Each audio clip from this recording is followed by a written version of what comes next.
গেল বছরে বন্যায় গোখাদ্যের দাম বৃদ্ধি আর ভারত থেকে চোরাই পথে গরু আসায় ব্যাপক লোকসানের শঙ্কায় দিন কাটাচ্ছেন ফেনীর খামারিরা। ব্যবসায়ীরা বলছেন, দেশীয় পদ্ধতিতে গরু মোটা তাজা করলেও পণ্যমূল্য বৃদ্ধির কারণে ব্যয় বেড়েছে।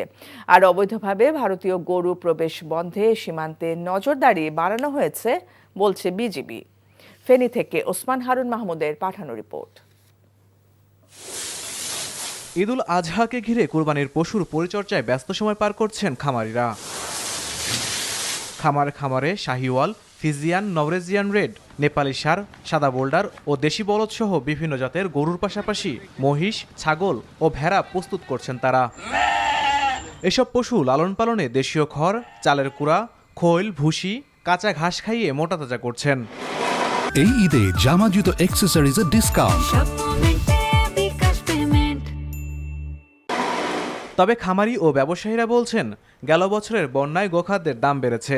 পাশাপাশি ভারত থেকে চোরাই পথে গরু আসায় লোকসানের শঙ্কা রয়েছে।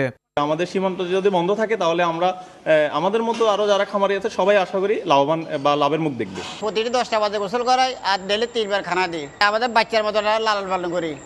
এখানে খাবাই আমরা ভুসি খাবাই, তারপরে ভুট্টা আছে, তারপরে ছোলা আছে।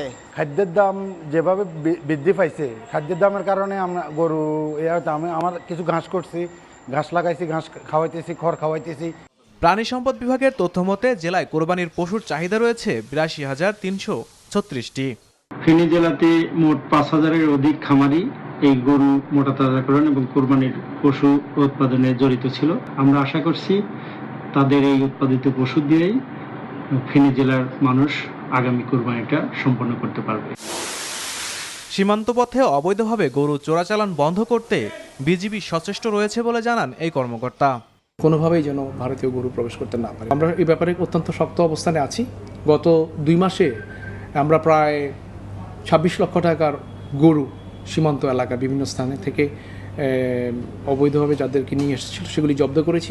গোখাদ্যের দাম কমানোর পাশাপাশি ভারত থেকে চোরাই পথে গরু আসা বন্ধ করার দাবি খামারিদের।